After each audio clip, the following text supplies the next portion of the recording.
জানাতে চাই গাজীপুরের যে ব্যক্তি আওয়ামী লীগের সাধারণ সম্পাদক ছিল এই যে কিছুদিন আগে, সেই সাধারণ সম্পাদক কিশোরগঞ্জের সন্তান সৈয়দ আশরাফ সাহেব মারা গিয়েছে। তার মৃত্যুবার্ষিকীতে সাংবাদিকরা গিয়ে তার কবরস্থানে বসে আছে মৃত্যুর দিনে, অথচ একটা আওয়ামী লীগের নেতাও কবরের পাশে যায় নাই। পত্রিকাতে আসছে বেটা নেতা হয়ে গেছো, মইরা দেখো কবরের পাশে তোমার দলের কেউ যাবে না। ইতিহাস তো সাক্ষী, আওয়ামী লীগের সাধারণ সম্পাদক সৈয়দ আশরাফের কবরের পাশে কেউ যায় নাই।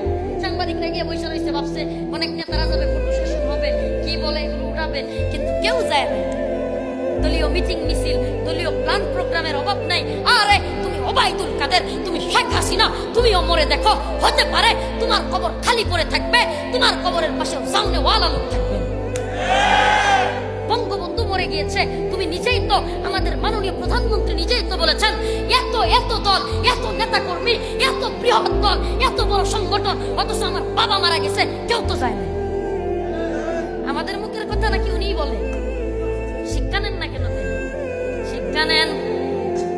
কে বিশাল স্লোগান দিতেছে, বিশাল ভাবে আপনার মূল্যায়ন করবে বলতেছে। ও এলাকার নেতারা, তোমাদের কেউ বলি, তোমরা যেই লিডারের কথাই অমুক নেতার স্লোগান দিচ্ছ, তমুক নেতার স্লোগান দিচ্ছ, বাবারে তোর পায়ে হাত ধরে বলি, তুইও আজকে মরে যা, তোর দলের ওই লিডার যার স্লোগান দেশ, ও তোর কবরে, কবরে তো দূর কি বাদ, তোর জানাজায় আসতেও পারে, সন্দেহ আছে না আসতে পারে।